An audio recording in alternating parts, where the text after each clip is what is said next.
Hey everyone, Mr. Devil here, Kenny Danico, three-time Stanley Cup champion of the New Jersey Devils, and you're listening to the Uncle Pucker's New Jersey Devils podcast. Let's go Devils! Hello, Mr. Tim. How are you? Hi, Chris. How are you? How's Papa Chris? Oh, he was good. Today was my father's 80th birthday, so we just came back from dinner and cake. My sister was up from Atlanta over at my other sister's house. It was nice. What's up, Steven? It was nice. He had a good night. He enjoyed himself. Thank you. All right, that's nice. That's nice. So you sent me something earlier. You have a theory? I have should I put my tinfoil hat on just yet? Well, I love the tinfoil hat segments. All right. So. All right. Hang on. So yes, so am I, Steven. So we are very pumped for this year. We will absolutely be talking about that. But so this obviously involves the Luke deal that is still not done yet. So I'm thinking about this, and it's just like there's Pierre LeBrun, who tends to be the guy that has the most kind of inside knowledge of the Devils, sort of seems to be the closest to the team. It is, you hear a lot about other negotiations, the numbers that are involved. We haven't heard boo about that, so we've kind of been making our own sort of assumptions about ranges, right? Yeah. And Elliot Friedman on the last 32 Thoughts said, he kind of thinks there's a little bit of sort of collusion going on. So that kind of got me thinking. I was like, with the cap going up, and there are a lot of young up and coming defensemen in this league, Luke's deal is probably going to be somewhat of a bellwether deal for a lot of players in the league. So you're saying that you believe that there are a lot of people that are waiting on Luke's deal to get done before they sort of move to use forward it with their as deals? like, how we use the Sanderson Faber deals as comps, and then the Dobson deal got done this summer, which kind of fucked up those comps a little bit in my mind. But with also the rising cap, that's been kind of the prevailing thought, is that they're having a hard time kind of finding what the number is actually going to be from an AAV perspective for where he is. So my thought, I started looking at this. I was like, all right, well, Brisson represents the players, Fitz represents, the Devils, but in a broader sense, he also represents teams. So on one side, you have an advocate for players, and the other side, you have an advocate for teams. One side wants to inflate the salaries as much as possible. One side wants to deflate the salaries as much as possible. So listen to this list of defensemen that are going to be in a very similar situation to Luke, coming into their first RFA year off of their ELCs, and be long-term extension eligible. Okay. Jackson Lacombe, Brent Clark, Liv Shunoff and Rozelle in Chicago. Thomas Harley, although he just signed like a shorter-term deal, so he's a little bit of a different situation. Zeke William, Nikishin, Edvinson, Lane Hudson, and Jordan Spence. All of those guys are coming up next year, the year after, 26-27 or 27-28. So in the next 2 years, all of those guys are going to probably be looking at these long-term types of deals. So all of those guys are going to be using – Luke is the only defenseman of his kind of – he's sort of the first defenseman in this generation of defensemen to be in the position to be signing a long-term extension like this with the new cap environment. So his deal is going to be used as the one that everybody points to and said, Luke got this, and they're all going to slot in and around him. Absolutely. So I think there is a lot of pressure on Fitz to suppress that salary as much as possible from other GMs, because we know they talk to each other all the fucking time. And Bill Guerin, his good buddy, has Zeke William.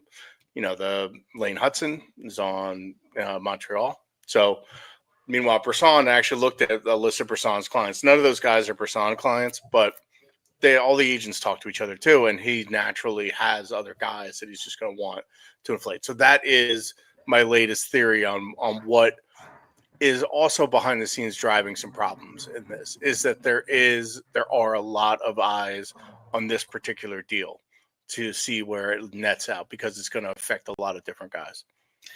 I think you're 1,000% right. And I also think you can even add to that a little bit that this deal is going to, in the, like you said, the new market, right? We have no idea what salaries are going to look like 5 or 6 years from now, which does make sense.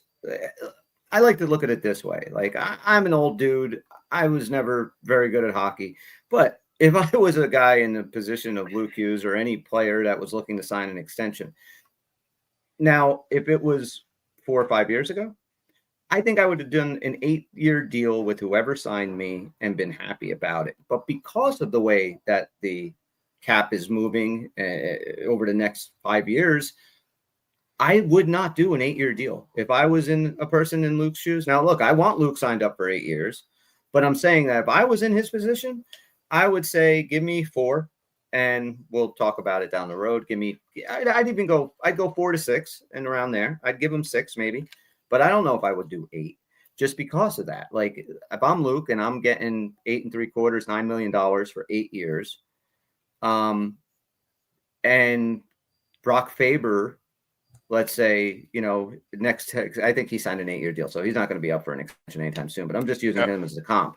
If somebody in that kind of same neighborhood as Luke in 3 years just going to sign a contract, and they're over 10, 11, 12 million, who knows at that point, you're going to be talked about in the same vein that Jack is being talked about. And I think that's kind of like a kick in the balls, not only to their agent, but to them, all 3 of them as brothers. Like, we are not going to be taken advantage of again. I do think there is a little bit of that. I think that if Jack's deal was not always pointed to by every single person in the media as the, favorable contract, the one that's completely undervalued and blah, blah, blah. Like, Jack's got to hear that. I think that's a really easy thing to counter, though. Like, I think if I'm Fitz, I'm like, yeah, that's great that it's really valuable, but was it valuable for us in the playoffs last year? Look, I think, like, agree. No, I know. Like, if I were in Fitz's shoes, if Brasson's like, well, I'm not going to, I'm going to rake you over the coals now for Luke because we got such a favorable deal for Jack. But, like, I think Fitz has some pretty reasonable things you can say back to that. I agree. I don't know. Yeah. I still think the Devils are in that 8-ish range, trying to stick to that Faber-Sanderson comp, and Brasson's asking for 10. Say he's better than Dobson, or is going to be better than Dobson, and that's what the new reality is.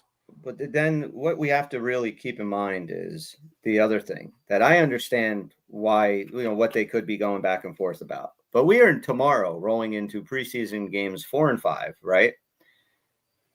We have 3 preseason games left, I believe. And then the season kicks in. Like, we have a couple of days and then the season. This is going to be the second year in a row. This dude's only been on our team for 3 years, and this is the second year in a row that he might not be starting with the team. And that's a problem. Like, you got to get him on the ice. You got to get him signed. Like, if you're seriously at a point where it's 8 3/4 coming from Fitz, and you got Luke's camp saying 10, come on, assholes. Go 9 1/4. Let's call it done. Sign the guy for 8 fucking years, and let's move on with our lives and this game and this team. This team, going back to just this preseason, what we've seen, what we're going to talk about today, this team's ready. Like, they're not like, I'm not just looking at a lineup saying, yes, they have a roster that can compete for a Stanley Cup. When you hear these guys talk in interviews, when you see kind of their determination, like, this is a different Devil team this year. They're kind of going into this with something to prove. I think they like that they are a team with something to prove. And I think that they're going out kind of with a mission this year. And I think Luke needs to be a part of that as quickly as fucking possible.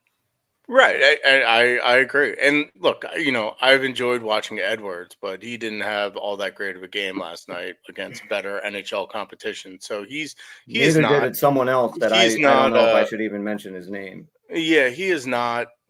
He's not a Luke replacement. We all know that. Luke knows that. But it's like, I kind of have joked that, like, this Edwards propaganda is like targeted at an audience of one. Everybody knows that he's not No. He's not going to be that replacement. But you're 1,000% right. That's exactly what it's I targeted at. well, I also want to know if Brasson's looking at Fitz and being like, I do not give a fuck what your cap situation is. This is what my client's worth. You then have to figure it out on your end. I've gotten to the point where I'm worried he's going to start missing regular season games. Yeah, it starts missing regular season games again. That's a problem. Like you just figure this shit out. And, and another reason is I just said it, right? I just said there was another guy that looked pretty bad last night. I don't know if I should mention it. And Jay Snow nailed it. Nemec looked not so good last night. And he wasn't great. He just didn't. Nothing stood out. Yes, but I'm just saying, like, if it's going to take a little while for Nemec to kind of get going again, which maybe that's his thing. Maybe he's not a fast starter. Maybe he just comes on later. Maybe he's Timo Meyer of defense. If that's who he ends up being, I'm okay with that. As long as we have a full allotment of defensemen out on the ice. We don't. Like, we can't have holes, man. Like, our schedule is too freaking tough through October to not have Luke Hughes in that lineup. So this shit's got to get fucking done. I'm tired of it. And I mean, I'm pretty certain that Nemec is basically in ink in the lineup. Absolutely. But man, like, Casey looked so good last night at both ends of the ice too. Like, he made some really good stick plays in the defensive zone, broke up a couple of plays. He was all over the place in the first period. He's making this a difficult choice again. And I didn't think Nemec looked like shit by any means.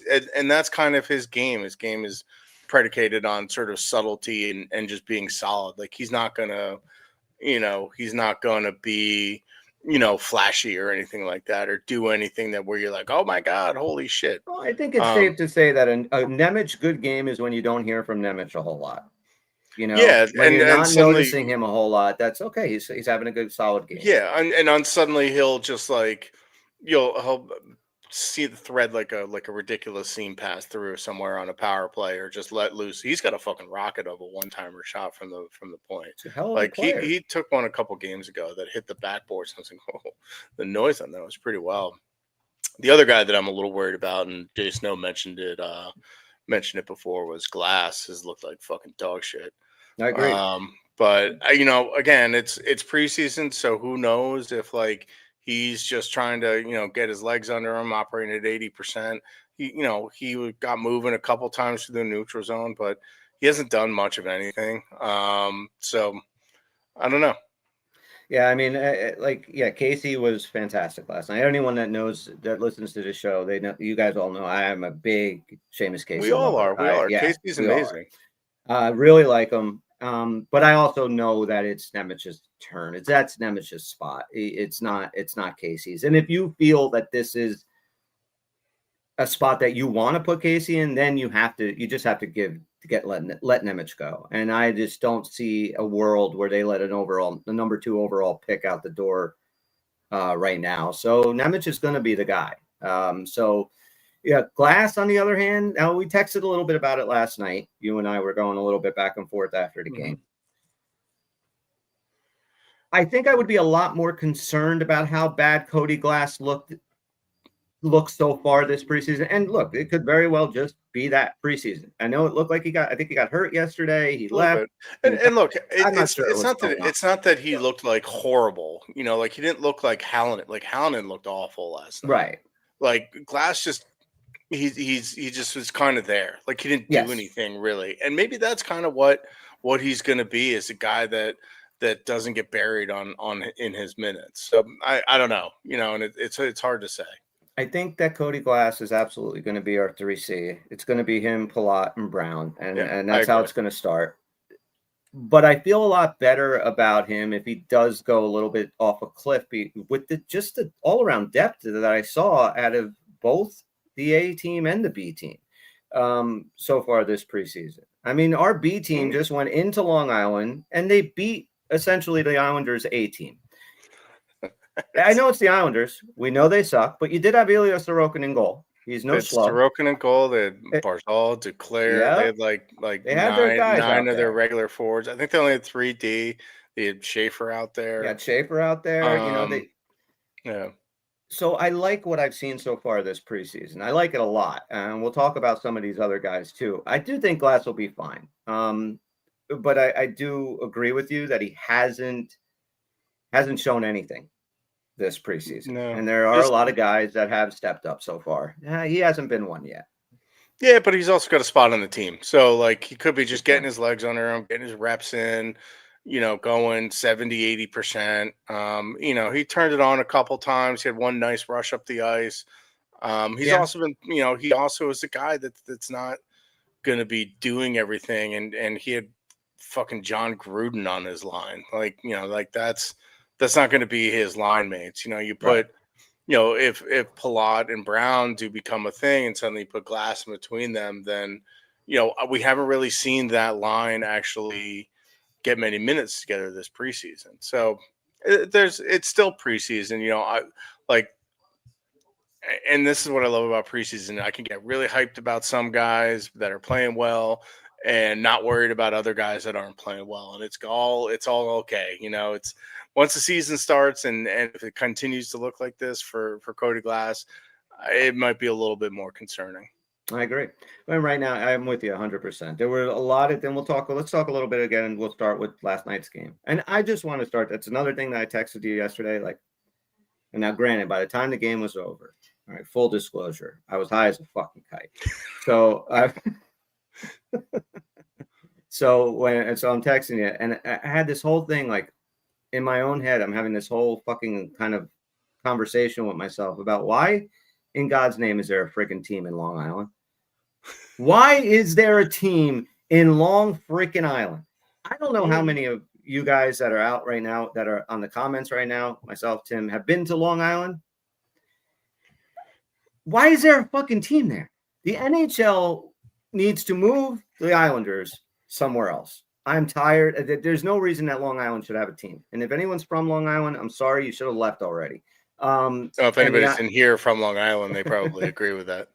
So yeah, but about the game last night. Let's talk about, what did you think of Jakob Malik in goal coming in for the third period and part of the second? Yeah, he's 12 of 13, like, looked clean, made some great stops, like right about a minute after he swapped in. I think they changed right after the first goal against Allen. He came in, made there's a cross slot pass where he made a nice, like, low pad save, moving post to post, looked nice and clean and calm on that one. In the third, he made a beautiful glove save on another cross slot pass, and like that thing was labeled for the top corner, and he picked it off. Another one, I was texting with Mike Ruff, and he said his RVH looks good, the reverse VH. Because he's so big, like, he doesn't leave that top shoulder, and he made a save with his helmet last night too. So great to see him. I'd love to see him get a lot more time. That was his NHL debut of sorts. North American debut. Yeah, well, yeah, I mean, he did do the Prospects Challenge, but I don't know if we'll really count that. Right. But yeah, this is real game action in an NHL arena. It's good. I'm a little surprised. I thought, as a goalie, kind of the sight lines and how quickly the pucks come in, because the rinks in Europe are 15 feet wider. So, shots from the sideboards or the hash marks aren't really a threat in Europe, and they are in the Come US. at you quick here, yeah. Yeah, they get on top of you pretty quick. He was really good. Like, I was really, really thrilled with how he played last night. Real quick, I think it was Jay that said, why move? Have you been to Long Island? Out of all the places in New York State that don't deserve a fucking team, it's Long Island. Don't deserve anything, it's Long Island. Please move the team anywhere. Somebody mentioned New Orleans. I'm totally down. Move them to New Orleans. Let's get a team down on Bourbon Street, and that would be one of the best road trips ever. I'm actually curious as to the lore, as to, like, I get this kind of stoner train of thought. It's like of all the places in the 70s to think of expanding to, that the NHL has their options of, in terms of cities in America, they chose Long Island. Everybody, because of what? Everybody was moving out of New York City into Long Island at the time. Weird. I will, unless somebody in the comment section can look up like what the lore is of why they wound up in Long Island, like There's who no hoodwinked reason. them. Long The Island funniest should have story a about fucking team. the funniest story about the Islanders is the guy that made up. I think there was like a 30 for 30 about this guy, how he made up like how he had money and basically was like really far down the road to buy the Islanders. Had everybody fooled that. It's a hilarious story. Had everybody fooled that he was like some rich multimillionaire, and was really far down the road to buy the Islanders, and he was just some scrub like you or me or something like that. Really? Just Yeah, some charlatan. fucking hilarious story. I got to check that out. I don't know. I don't remember an old car in the corner of Devil Heaven. I do, of course. If you're That talking was about in Nassau Coliseum, that is was in that? Brooklyn. Oh, that's right. They played at the They Barclays played Center it, for yeah, a they played at while, right? Barclays for a little while, and it was They only should have set up just for stayed in Brooklyn then. That makes more sense. they it was the Barclays wasn't designed. It was designed for it's designed for basketball. Jay, the population of Long Island has nothing to do with why I can't stand the fact they have a I think hockey team. Jay might live in Long Island every If you year. feel, if you, maybe you look, I have my cousins, my aunts, uncles that all live in Long Island. I feel a little bad. Oh boy, Tim just left us. I will say what I thought about Yaakov Malik. I thought the kid looked great. I was really impressed by him. I told it to Tim. I had a problem with the number 85. I hate seeing a goalie wearing number 85. It drives me crazy. I know I'm just maybe just old fashioned or it's whatever, but it drives me a little batty when I see a goalie wearing 85. And we talked about it. Like when I see a defenseman like Kevin Ball wearing 88, like that's just no. Yes, Sean, I'm with you. The cup party on Bourbon Street. Not only would, if you had a team in New Orleans win the Stanley Cup and have probably the greatest parade ever, and maybe Vegas might rival it, but I think then what you should do is any team that wins the Stanley Cup, have your parade in your city, then have a Bourbon Street parade. So the Devils win the Stanley Cup. We had in Newark, we have the big parade. It's a lot of fun. And then we bring the party down south to New Orleans and we party for a long weekend there because I think that's absolutely worth a cup. Let's see what's going on with Tim. So Timothy, whoa, computer just crashed out. Give me a sec. I'll be back. All right, we will wait and give you a sec. So, yeah, I was very impressed with Malik in goal. I'm curious to see him moving further and to see what he can do this year. So, hey, you're back. What happened? You just so because I live in a very old house, there are limited outlets. So under here, I have a pretty convoluted power mechanism from my computer to power strip to like an extension cord to there. Where's the gerbil running on the wheel? Yeah, so it turns out because I do, I move around in my chair a lot, and I'm generally a pretty fidgety person. I'd actually knocked the power of my computer out of the power strip and didn't notice it, so it just ran out of batteries. Well, So it's a good thing that's all it was. Yeah.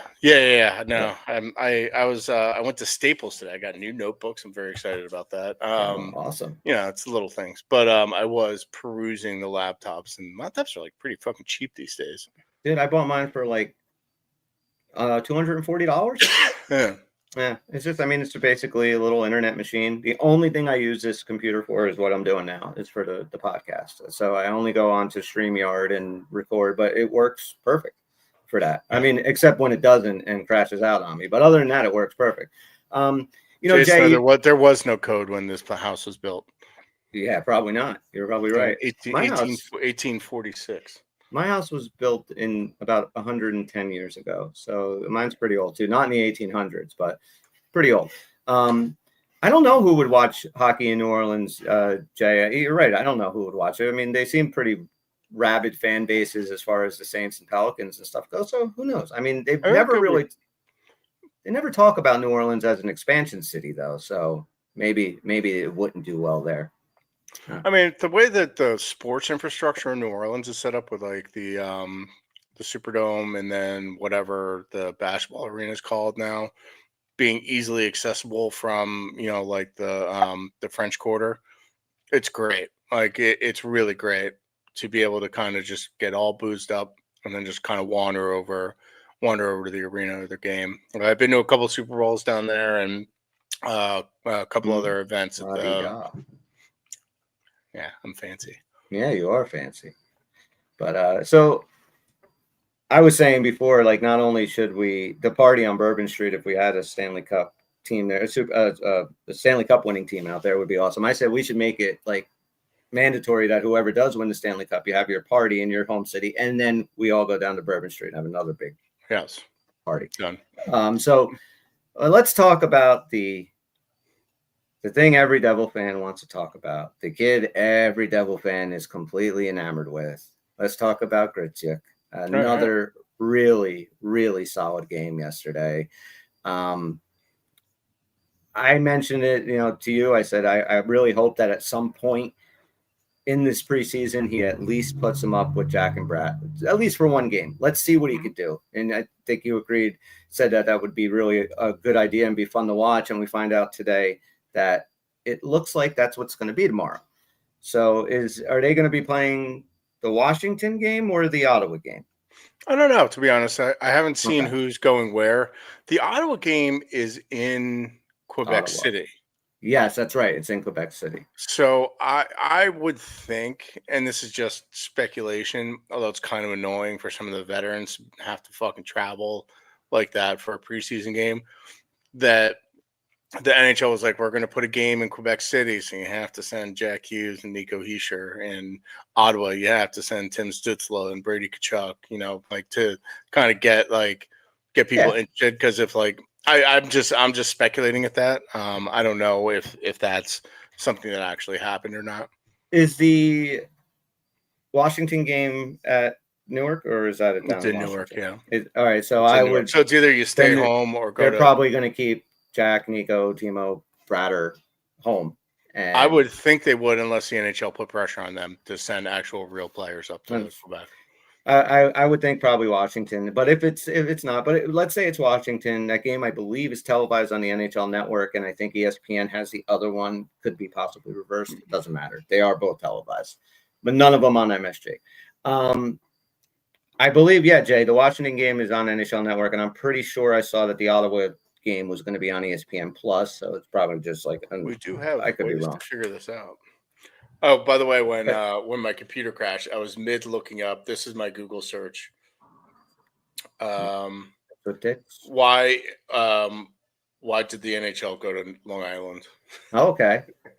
I didn't get through it though because I had to get through.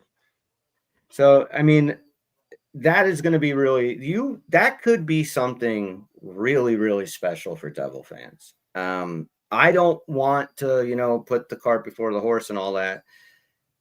But the idea of watching how Grits plays, I mean, just this kid never gives up on a puck. I mean, he is a puck hunter. That goal that he scored yesterday, that was just hard work after hard work and great skill. I think there could be some magic with him, Jack and Brad. I really think there could be. Yeah, I hope so.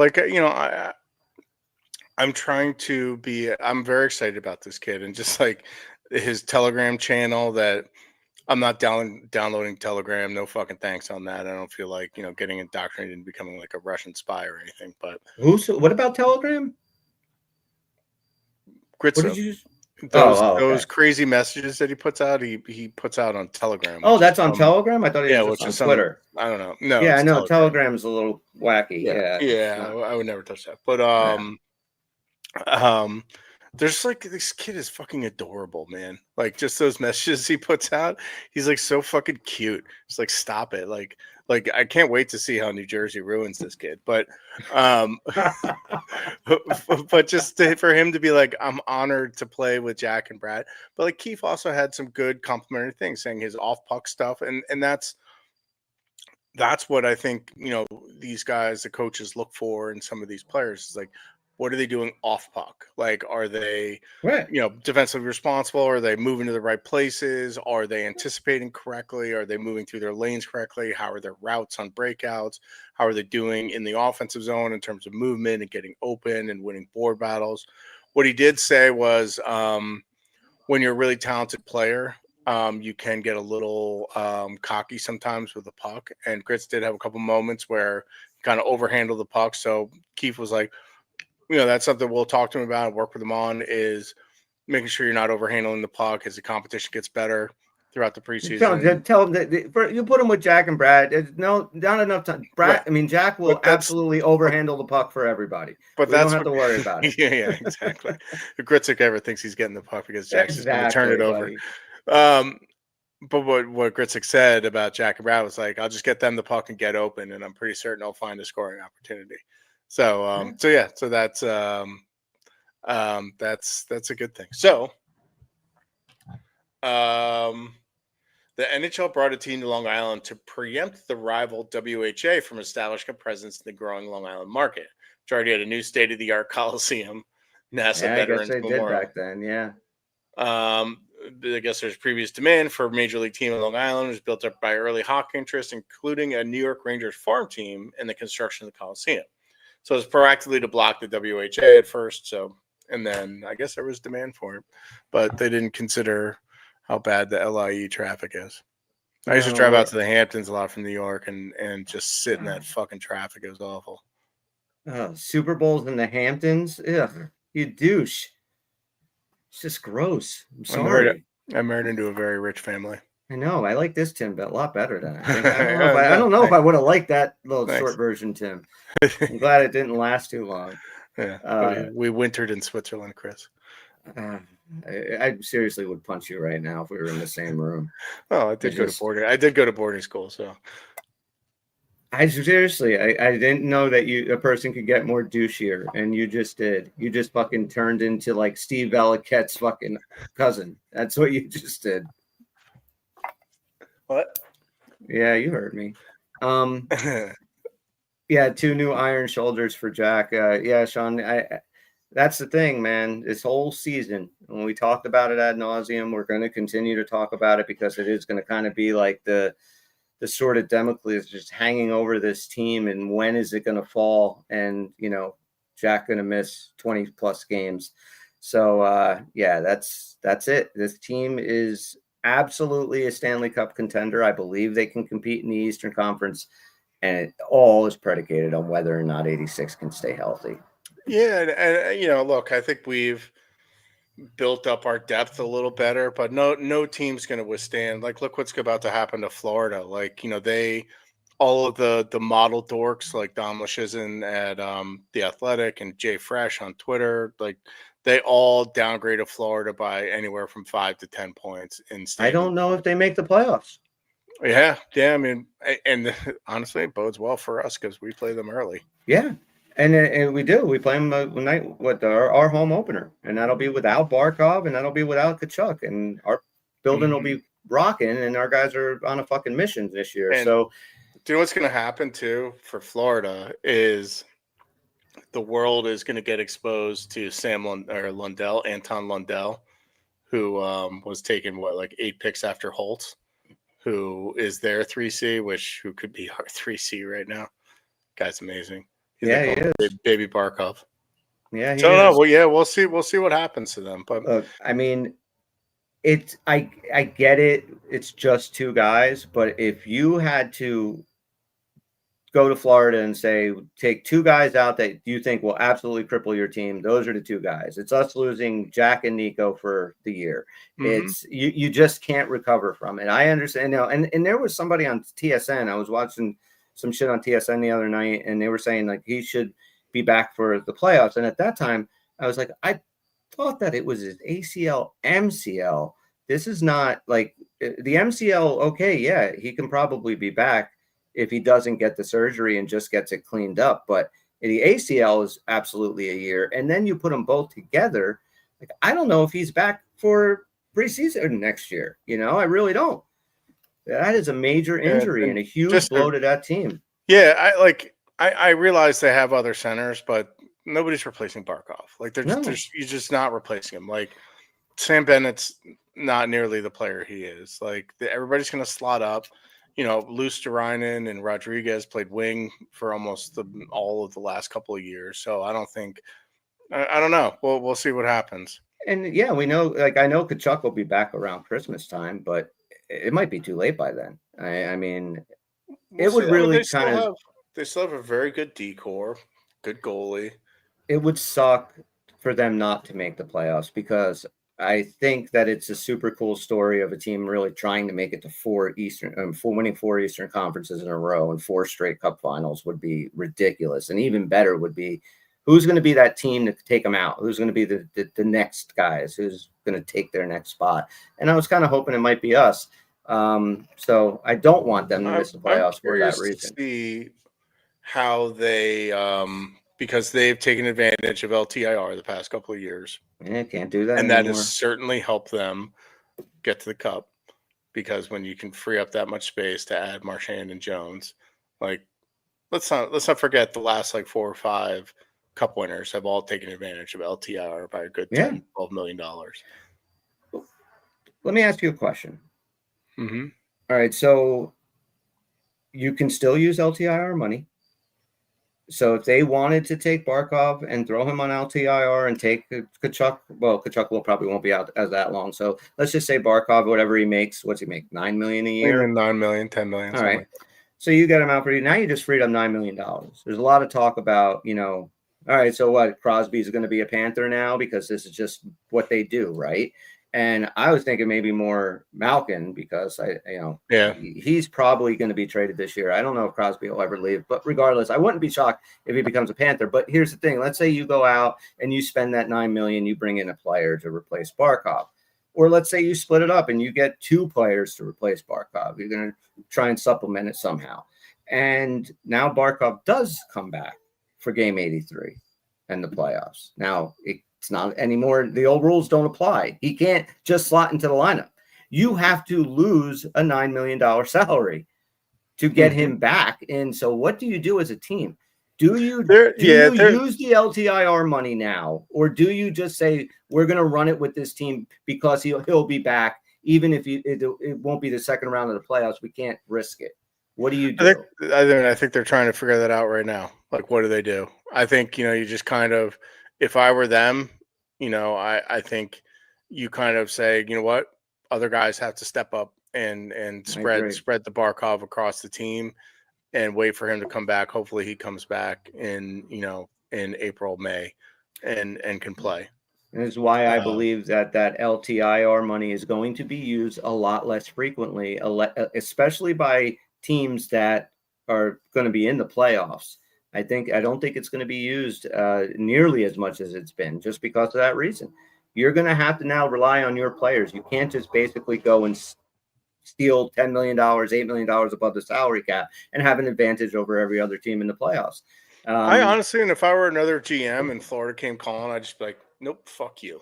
I'm not giving you shit. I don't care what you offer me. I agree. And honestly, they'd be looking for probably a 2C, 3C type. So is everybody else in the league. And I'm sure everybody else in the league has been calling about every other 2C, 3C that's available. Carolina needs one, the Devils need one, the Ranger center depth sucks. The Jets still need one. They're banking on Jonathan Toews to somehow miraculously come back. I think he will. I think he'll be fine. And that's another thing about Glass. Like, he's not the best, but there are 29 other teams that could probably use him. And that happened at the trade deadline, or not at the trade deadline, sorry, free agency, where the Devils realized he was going to sign a pretty decent sized ticket. So he would be somewhere else probably if we didn't re-sign him. And yes, Sean, we did have about 13 million in money, and we had about last year, and we had like 10 million in the year prior that we never used.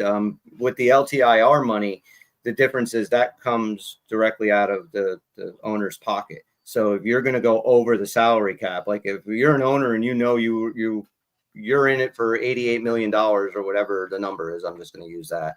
And then somebody comes in that's $10 million over that you have from LTIR money. Now that $10 million has to come out of your pocket. Now you're in for an extra $10 million. So it seems to me that the only reason we didn't use any of that LTIR money was because ownership got cheap and did not want to spend it. That's maybe the only thing that makes sense. I think 2 years ago, they never put Dougie on LTIR because I think they honestly thought he was coming back. before the end of the season. Right. And since like they were, And maybe he would have if we made the playoffs. It helped. yeah, maybe. And then last year, I don't know. I think last year was marketplace driven. You know, I A lot realized of it was, yeah, I yes. realized there are trends in Fitzgerald's behavior that everybody's kind of lost confidence in him. But within that, you know, every single instance has its own circumstances around it that make that kind of a unique circumstance. Like when we were looking for goalies, he was talking to Jake Allen. Like we only know that he tried to get Jake Allen out of Montreal earlier that year and couldn't. You know, we don't know if he went to any other goalies or not, or who else he asked about. You know, you never hear about all the stuff that he tried to do. We still don't know who the center was that Fitz came in second on. You know, Yeah. last trade deadline. You know, I suspect it was Dylan Cousins, but you know, we don't know. You know, a rumor came out this summer that they tried to get Jared McCann. So it's not like he's fucking on a beach somewhere sipping margaritas, just being like, oh, I'll get to Luke's agent at some point. Like he is doing this shit. It's just I don't know if he's capable or if he's hoarding stuff too much or if he's not willing to give up stuff. And in terms of Florida, like they don't have fucking picks and prospects to give up. Like they don't have shit in their pipeline. This doesn't seem like a Fitzgerald problem with the Luke deal. This seems like a Luke Camp problem. I don't know. I'm just saying from looking at it from a view, it does kind of seem like I think Tom Fitzgerald would pretty much acquiesce to anything at this point. It's got to be something that's just a bridge too far for him. It might be something that's not mathematically possible with the cap. Like you know, Right. that's the thing. Is like, did he fucking the one thing now? It's like, did he completely mismanage his cap? Like, did he absolutely fuck this up cap wise? Or did he mismanage what he thought he was getting Luke for? You know, he was asked in the press conference. That's part of it. Yeah. Yeah, I mean, we was asked in the press conference directly, like, do you have the money to sign Luke right now, or are you waiting to kind of make a trade? Or he said, we have that all figured out. So it's done. Do you have that all figured out? Figuring it was 8.5, and now he wants the 10, and you know that you still can't come up with that extra million, even if you meet in the middle somewhere. And maybe that's the issue. You're right. It could very well be. They don't have what he's asking for. Yeah, like you know, because we have 6.1 million in available cap space, and Kovacevic's LTIR is 4. Right. So Luke is asking for 10.5.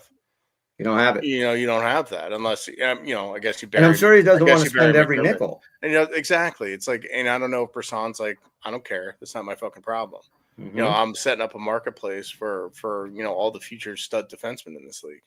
You know, kind of you go back to and I just heard this story, and I'm sure you guys did, that when I believe it was Brady Tkachuk that was doing an extension with Ottawa, and Matthew Tkachuk came out and said, when you're negotiating, he was asked about his brother's contract. He said, you're not just negotiating with Brady, you're negotiating with all of us. You're negotiating with me. You're negotiating with my dad. You're negotiating with all of us. This seems a little bit like that too. Like they all know that their second contracts and some third contracts are going to be monstrous. And I think that there could be a very big, you know, set the floor.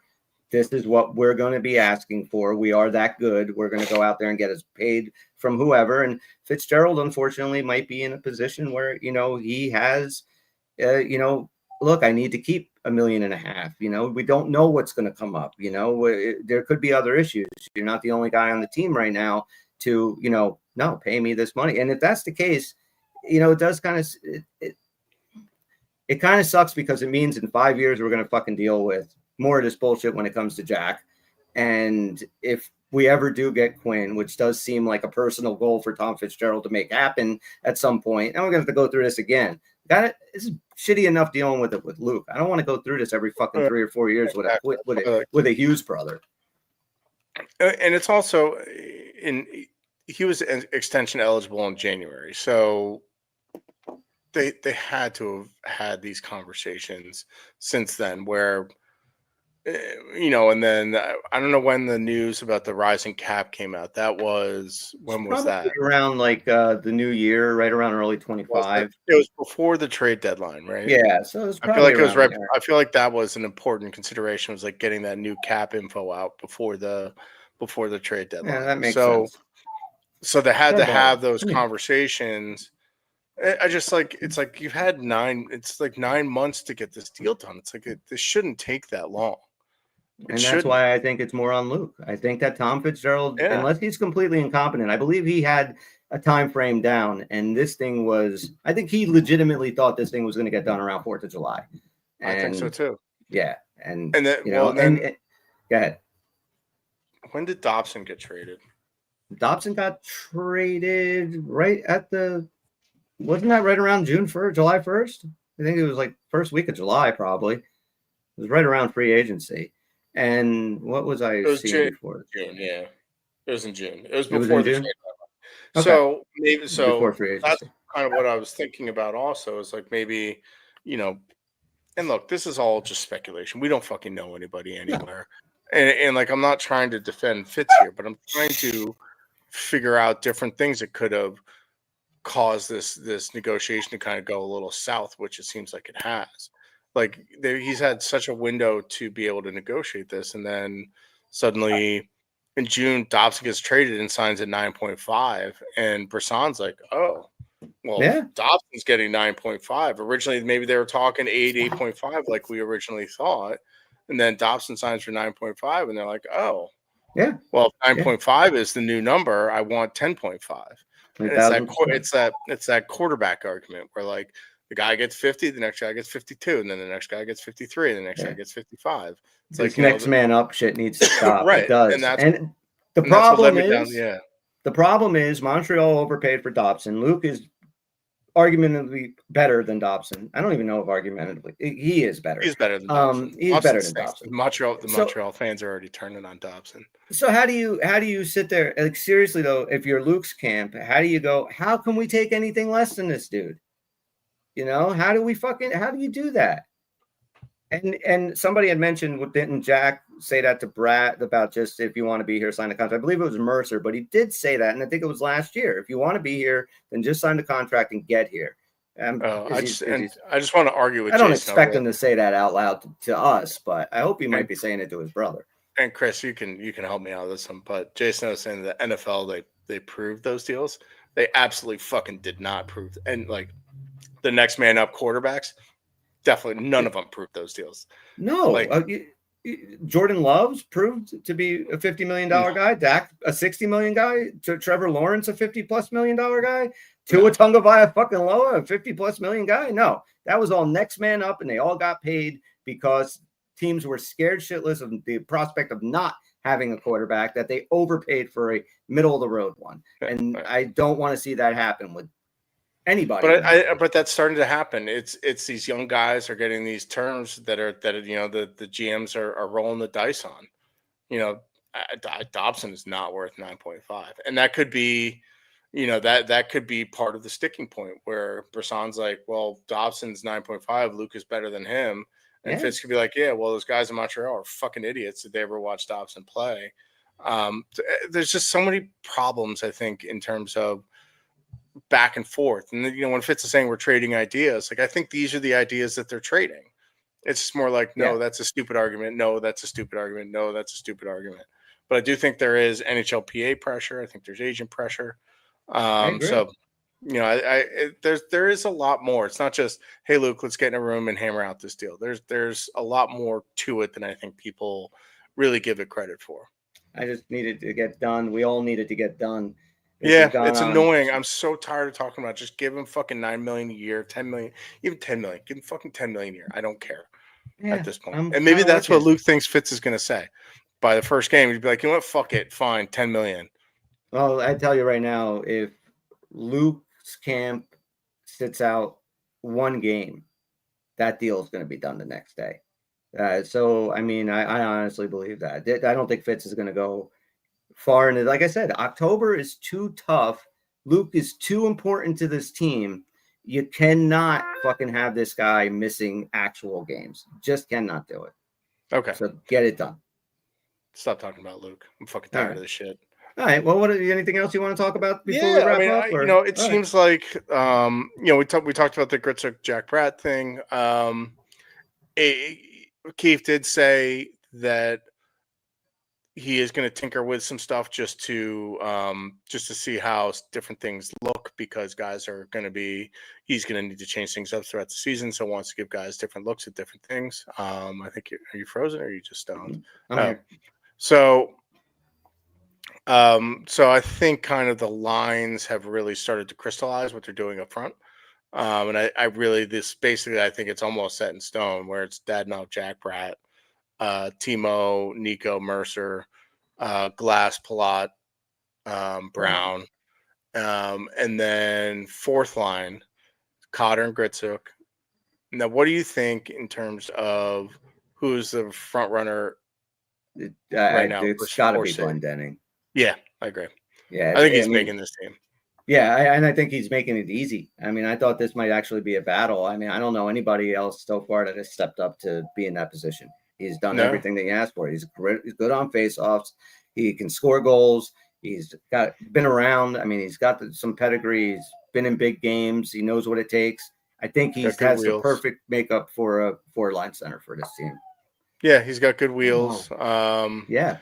He isn't much of a scorer. That was a bit of an anomaly, his goal he scored. But the way he scored that last night, that is really hard to do. The way Seamus kind of flipped it over to him, that was a beautiful, perfect pass from Casey. Just landed it so perfectly right in his wheelhouse. And just to take that in one motion and just fucking snap it right in that top corner, that's really hard to do. Absolutely. The only thing with Glendening is center depth is it's such a problem right now across the league. Someone could snatch him up and offer him a bigger deal than we would, and we would need to sign him, which takes another $1 million off the table off of what Luke has. Maybe when Casey goes down, that money gets swapped out. So maybe that's a replacement. So Laguerre's a center, right? No, I don't think so. I think he's mostly a wing. I liked him. I liked him a lot too. He looked good. Yeah, we talked about him a lot last year when he had his little look up in the NHL last year. Good hustle kid, good size, fights, good on the boards, good nice hands. That was a really nice goal he scored last night where stripped it from Schaefer, had a nice strong stick against Ethan Bear to get past him, and then just snapped it right past Sorokin. Yeah, and I was somebody about LeChance and coming back. That really stinks. I mean, that injury sucks for him and Hamaniho. We talk so much about those dudes and how they might impact this preseason, especially, and maybe fight for a chance to get on this team. And both these dudes are injured, man. That sucks bad. I think they're both playing tomorrow. They were taking that regular. Would be awesome. I saw an Amanda Stein practice group, and they were both in it, playing on the same line. It was that LeChance, Malofsky. How many? Nice. They were with the B team, right? Yeah. So but I don't know I don't know what Keith's going to do in terms of who goes where. I really hope they play tomorrow, and I hope that we do get a chance to actually watch the game. They're both at 3 p.m., which kind of pisses me off. Because it's I don't know who I want to watch. If I want to watch our good players do fun things, or watch some of the kids more, or how the lineups are going to look. I thought the same thing, and I just went right to I got to see Brat, Jack, and Fritz together. I'm kind of yeah. I think that's and I think you're right about the lines. I think you are 90% right about the lines, unless this thing really works. That's true. That's if this thing works and it just looks like holy shit, this could be something, then Dadonov is heading down to the fourth line. I think which I'm okay with too. A lot on the fourth line, and I'm fine with that as well. That third line spot. No, that's a good point. That's why I think it's just going to start with him on the fourth line. We'll kind of go from there. The other thing Keith did is he's been fiddling around a lot with the D pairs. He started Siegenthaler Hamilton, but last night he had Hamilton and Edwards, I believe. Then it was Dylan and Nemec, and then it was Nemec and Siegenthaler, which I kind of like the Nemec-Siegenthaler idea. And then, Casey, Dylan, Edwards were all kind of mixed in there, and Chalowski as well. I think Casey and Chalowski were they played a lot together. I think Edwards and Casey are probably going to be our top pair in Utica. Look at this. Oh, this is Yes. Oh wait, wrong one. I'm sorry. But yes, that's correct. It was the PB&J one. Yeah. Oh, Steve Grits can go with PB&J. That's awesome. it's fucking nasty. That sounds disgusting. But I mean, that I'm still excited to see that line. I Mhm. mean, they could be fucking dynamic, dude. And did you imagine this team if that's your top 6? Like if you're throwing out Nico, Mercer, and Meyer, we know what they can do, and then you just throw a pure scorer, hustle, really good hockey player up there with Jack and Brad after seeing Palat all those games last year, just like, dude, he doesn't belong there. To finally have that, and all we did was bitch him on all year that's what they need. What if Grits is that dude? It's going to be awesome. Yeah. And Casey and Edwards, maybe. Yeah, maybe. That's maybe. another interesting thing that I was thinking about the other day is Philip Roenick from Vancouver has been a very good partner for Quinn Hughes, like almost like the perfect prototype of a partner you need for Quinn Hughes, and we don't really have a guy like that. Okay. So it'd be interesting if part of all of this was we get both of those guys from Vancouver. You know, that's a lot moving out the door.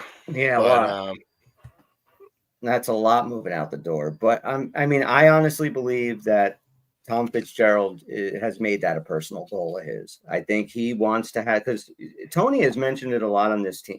We always talk about the influence that having Quinn would be on the ice, but Tony often mentions how much the NHL and the Devils organization themselves would benefit to just have that, as far 100%. As the marketing goes and everything else. I mean, they would be everywhere.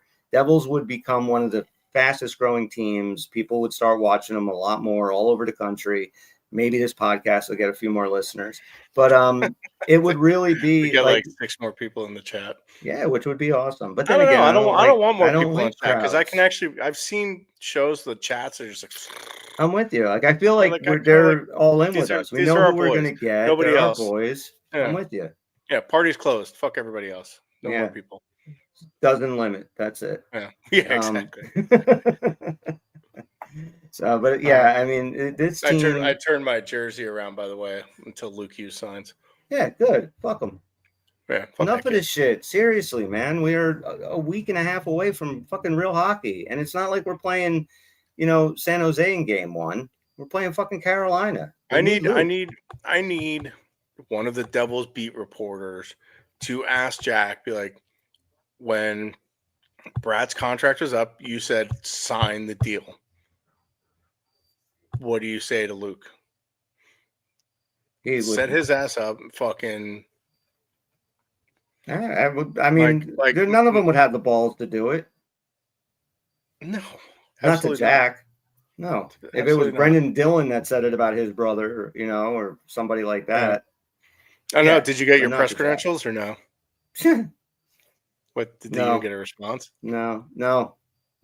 Jim set me up, but the dude never even got back to me. So, but fucked up, man. Jim Dowd's awesome. He did what he needed to do. Anyway, I'm super excited about both these games tomorrow. I'm actually kind of excited about tomorrow in general. I got the Vikings at 9:30 in the morning. I got plenty of time. Yeah. Sorry to find out that you had to find out about your new fan. Oh my God, dude. What the frick? He's a fucking Viking fan? That seriously made me throw up a little bit in my mouth. Yeah. But then I realized, I'm never going to party with him. So just as long as he doesn't make the Vikings part of his thing or anything, you know what I mean? But yeah. So tomorrow will be fun. Put that last comment up. All right. So what do you write? Well, a lot of people think Jack is super small. If we were self-deprecating, I'd say, where are we? So I'd say Shrimp and Grits would be 481, 86, 63. Shrimp and Grits. That's good. I love it. That's good. I love it. That is it. That's the line. All right, Tim. Anything else you want to chat about tonight? No. I got to go. Got a shepherd's pie waiting for me. Very excited. You eat way too much fucking shepherd's pie, dude. It's my brother, man. He fucking likes making this shit. It's fine. I mean, it's easy and it's good. I get it. Well, it's kind of we do a lot of it's an easy weekend meal. Okay. All right. People that don't live on farm to make chili, but you guys do shepherd's pie. I got it. That's cool. I should have a slice for me for the game in Dublin tomorrow. I'll be All right, watching. buddy. So, all right, guys. Thanks so much again for hanging with us, guys. This was a lot of fun. Love hearing what you guys all think. Oh wait, we have 13 in right now, Tim. We got to get somebody out. Where's our bouncers? Robbie's bench toss might be a badass. That's still one of the best names ever. Robbie's bench toss. But all right. So we're going to wrap this thing up. Guys, thanks again listening to us. You guys know what to do. Everything, everywhere else. For Tim, I'm Chris. We're the Uncle Puckers. And I'll set this video, and we'll see you when we see you. Suck a dick, fella cat. No, we're still here. Yep. And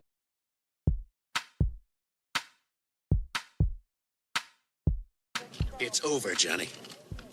It's over!